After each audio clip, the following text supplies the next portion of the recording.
Bonjour à tous. Je tiens d'abord à vous dire que je suis très heureux d'être là pour partager, pour avoir ce moment de partage avec vous. Et pour que ça se passe dans les meilleures conditions, je vais vous proposer de commencer par une petite séance de relaxation. Alors ça va être simple. Je vais dire quelques phrases, je vais vous demander de les répéter en pensant bien aux mots qu'il y a dedans. Vous êtes prêts? Ça vous va? Bon. Alors la première, c'est « J'ai confiance en l'avenir ». Alors, c'est bien, mais il faut quand même, c'est un peu important, hein. Si on est là, c'est pour ça, donc il faut le gueuler. Hein. Donc, j'ai confiance en l'avenir. Bien, là c'est bon. Alors, on va faire pareil. La deuxième, elle est plus compliquée, on est moins habitué. C'est j'ai confiance en mon voisin. Voilà, ça c'est bon. Hein. Et la dernière, c'est on peut faire de grandes choses ensemble. Bon, bah super, merci à tous. Vous êtes prêtés au jeu? En tout cas, ça fait rire en haut, c'est bien. Alors, si j'ai... Hop. Ah, d'accord.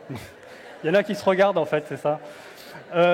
Si je vous ai demandé de répéter ces phrases, c'est parce que je considère que la société 100% renouvelable, c'est une prophétie autoréalisatrice. Pour que ça se produise, il faut y croire très fort, il faut le vouloir très fort, et il faut mettre de l'huile de coude. Parce qu'en fait, il y a besoin que les gens s'impliquent en grande quantité et s'impliquent activement.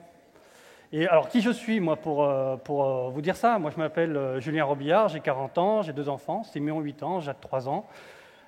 Et si on doit me mettre dans une case, on mettra entrepreneur social. Hein. Et moi, j'ai monté des projets d'innovation autour de l'énergie avec des notions de territoire, des notions de service dedans. Ah, il y a des étudiants, je crois. Et faut vous ressaisir, hein, parce que respirez zen. C'est bon? Bon. Voilà. En tout cas, moi, j'ai monté des projets d'innovation sur l'énergie. J'ai monté des activités de conseil sur comment le digital s'intègre avec la transition énergétique. J'ai participé donc au développement d'Enercop, qui est un fournisseur en mode coopératif d'énergie 100% renouvelable.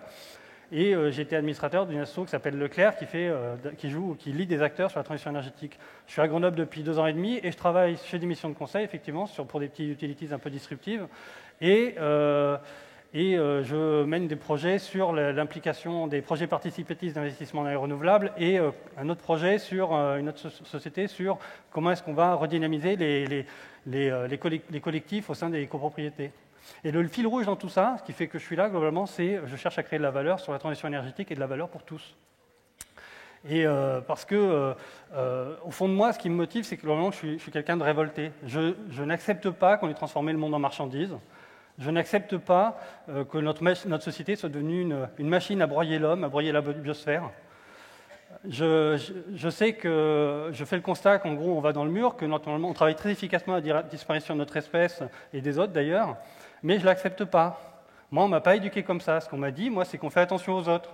Ce qu'on m'a dit, moi, c'est qu'on ne fait pas aux autres ce qu'on ne veut pas qu'on nous fasse. Et du coup, ça m'amène à considérer qu'on est en situation de guerre, parce que je considère qu'on est en situation de guerre, quand on voit que globalement, on va vers notre extinction.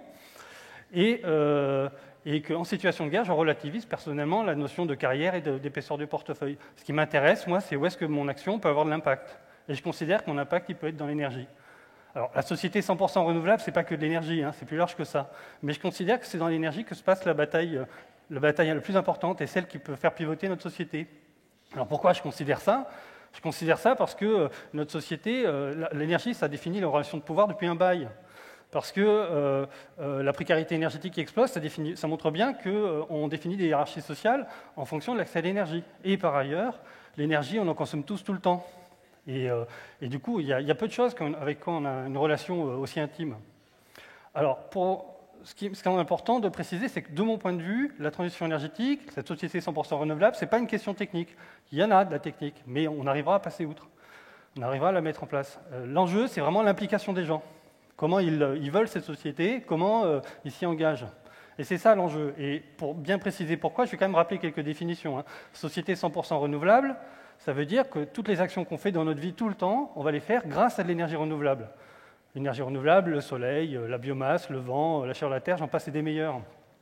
Et pourquoi on fait ça? Parce qu'on veut sortir des fossiles, parce qu'on ne veut pas détruire notre climat, et parce qu'on veut sortir des fossiles, parce qu'un Fukushima ou Tchernobyl, en France, on n'en veut pas. Et cette société 100% renouvelable, elle a 2 piliers. Développement des renouvelables en grande quantité et division par 2 de nos consommations. Ce sont deux actions majeures. Et dans les deux cas, on a besoin, ces deux piliers sont nécessaires, et dans ces deux piliers, on a besoin d'une application forte des gens. Alors si je prends le premier, le développement des énergies renouvelables, ça a deux caractéristiques. La première, c'est qu'il y en a partout, et la deuxième, c'est que c'est modulable. Partout, qu'est-ce que ça veut dire? Ça veut dire qu'on ne mettra jamais un carte CRS derrière chaque éolienne pour les faire sortir de terre. Et du coup, on ne peut pas les imposer, il faut que les gens ils les acceptent, qu'ils les veuillent, qu'ils les demandent, qu'ils investissent dedans, que ça leur apporte quelque chose à eux et à leur territoire. Modulable, c'est une chance, parce que tout le monde peut individuellement ou collectivement investir dans des renouvelables à la hauteur de ses besoins. Alors, ça sera progressivement, mais c'est important, et c'est ces caractéristiques, c'est pour mettre en valeur ces caractéristiques que moi, je me suis engagé dans le développement d'Enercop. C'est pour ça que je me suis engagé dans le lancement d'Énergie Partagée, qui est un fonds d'investissement qui collecte de l'argent auprès de particuliers pour soutenir des coopératives locales de production. C'est pour ça que dans 2 semaines, je serai à Grenoble pour le lancement d'une structure qui va lever des fonds auprès de citoyens, de collectivités, pour louer des toits et coller du solaire dessus. Et des dynamiques comme ça, il y en a plein. Il y a des collectivités territoriales qui lancent des SEM pour développer les renouvelables, la maîtrise de l'énergie. Il y a des agriculteurs qui se regroupent pour faire du biogaz. Et moi, ce que je trouve intéressant dans toutes ces dynamiques, c'est finalement qu'elles ouvrent la porte vers quelque chose que moi j'appelle la démocratie énergétique. C'est important ce terme, hein, démocratie énergétique. On ne sait pas exactement ce que ça veut dire. Moi, je ne le sais pas dans le détail. Par contre, ce qu'on pressent, c'est dedans, enfin ce que moi je pressens, c'est que les grands groupes et l'État ne décident plus de tout. L'État, il reste là. Il assure la solidarité, notamment.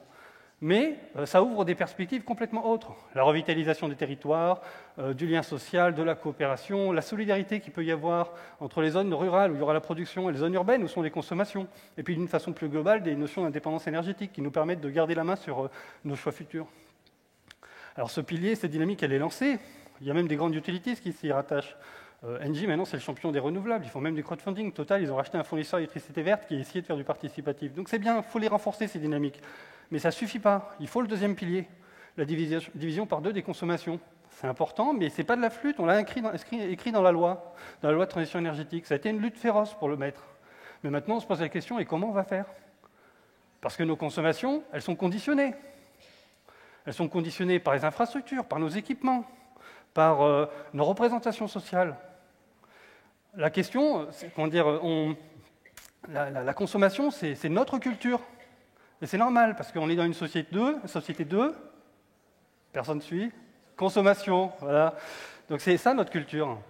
Et du coup, l'enjeu, ce n'est pas la techno, parce que les technos efficaces, on en a, des systèmes de pilotage intelligents, on en a, mais ce qui manque, c'est finalement comment on va avoir la culture et les usages qui vont avec. Comment est-ce que la réduction des consommations, ça va nous parler à tous intimement? Comment on va attacher des valeurs à la réduction de consommation? Le plaisir, du lien social, de l'estime de soi, du confort. Comment est-ce qu'on ne va plus être tout seul face à la consommation, mais comment on va faire société autour de la réduction de consommation? Parce que c'est un enjeu de société. Et quand on veut réduire les consommations, soit d'individus, soit d'une société, d'une population d'une société, on ne peut pas faire sans elle, il faut qu'elle soit impliquée. Ça ne s'impose pas un truc comme ça. Du coup, se pose la question de comment on va impliquer les gens. Et ça, normalement, ça fait fuir. On se dit, c'est pas possible. Ben, moi, j'y crois que dur comme fer. Alors, pour plusieurs raisons. La première, c'est que dans les années 70, il y a eu des chocs pétroliers, et il y a déjà eu de la réduction de consommation. Donc ça, on a déjà réussi à faire.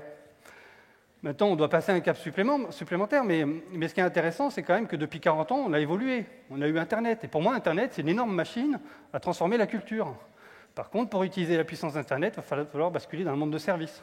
Et là encore, moi, ce que je trouve intéressant, et ce sur quoi je travaille aujourd'hui, c'est qu'on voit exploser la quantité des données. Et qu'est-ce qui permet de faire des services si ce n'est les données? Du coup, on a des données dans l'énergie, on a des données dans d'autres secteurs, l'urbanisme, etc., qui sont utilisables. Mais c'est un champ à explorer, un champ très large. Et c'est à ça que moi, aujourd'hui, je me dédie. Comment est-ce qu'on ouvre les données? Comment est-ce qu'on va pouvoir construire des services facilement? Comment est-ce qu'on va animer des communautés? Comment on va les renforcer et faire grandir pour aligner intérêts individuels et collectifs? Comment on va démocratiser les pratiques digitales? Comment les collectivités territoriales vont se saisir de ces enjeux? C'est sur ces aspects-là que moi je travaille aujourd'hui, parce que la réduction de consommation, ça ne se décrète pas. Ça se creuse, ça se fouille, ça se trouve, ça se partage. Pour moi, c'est comme l'amour. Plus on en donne, plus on en reçoit, plus ça grandit. Parce que, les effets réseau, ils jouent à plein pot. Et c'est pour ça que moi je considère qu'il n'y a pas d'homme providentiel. Pour travailler sur les questions de la réduction des consommations, il faut faire échanger, il faut faire croiser les regards. Et c'est pour ça que depuis 1 an et demi, moi, je me suis lancé dans le développement d'un tiers-lieu qui s'appelle un Infolab sur Grenoble, qui est un peu comme les Fab Labs, pour ceux qui connaissent. C'est un tiers-lieu ouvert de bidouillage sur les données, dans lequel on fait rencontrer des citoyens, la société civile, des collectivités, des entreprises, pour répondre à la question qui est qu'est-ce qu'on va faire avec ces données pour la transition énergétique du territoire. Et dans ce contexte-là, on fait émerger des idées. On comprend les problèmes qui sont posés, qu'est-ce qui est acceptable, qu'est-ce qui ne l'est pas. On fait des prototypages, et demain, on fera des projets. Parce qu'il n'y a pas d'homme providentiel, il n'y a pas une seule personne, il faut qu'on construise une culture commune autour de ce sujet. Et ça, c'est la culture commune dans la société 100% renouvelable. Alors, je vais un peu conclure mon propos, je pourrais dire encore beaucoup de choses, mais je vois que le temps passe un peu. Je vais dire, pour moi, la société 100% renouvelable, elle est possible. Ce n'est pas une question technique, c'est vraiment une question de l'implication de tous. Tous, alors ici, même dehors. Alors, pas tout le monde, mais une bonne partie en tout cas. Et ce que j'ai envie de dire, c'est que, comme c'est l'implication de tous, tout le monde est légitime pour débattre, pour proposer des choses, des projets. Agir, il y a plein de façons d'agir. Consommer, investir, animer, créer. Il y a beaucoup d'outils. Moi, ça fait 10 ans que je travaille sur des outils dans la production renouvelable. Il y en a qui émergent dans le digital. C'est complètement exploré dans les services de maîtrise de l'énergie. Mais ma conviction, c'est globalement, si on veut qu'elle aboutisse, qu'elle arrive, qu'elle existe, cette société 100% renouvelable, il va falloir qu'il y ait beaucoup de personnes qui aillent au front. En particulier ici, dans cette salle. Tout le monde n'ira pas, mais il faut qu'il y en ait qui y aillent. Il faut qu'il y en ait qui y aillent. Et moi, tout ce que je peux dire, c'est que cette société 100% renouvelable, elle fonctionne à l'énergie humaine. Je ne peux que vous engager à finalement y rentrer. Et parce que je vous dis ça parce que moi, je suis profondément convaincu qu'on a un avenir ensemble. Et en dehors d'ensemble, on n'a pas d'avenir. Donc, je vous demande une dernière fois de partager cette conviction avec moi et de répéter cette phrase. On a un avenir ensemble. Je vous remercie.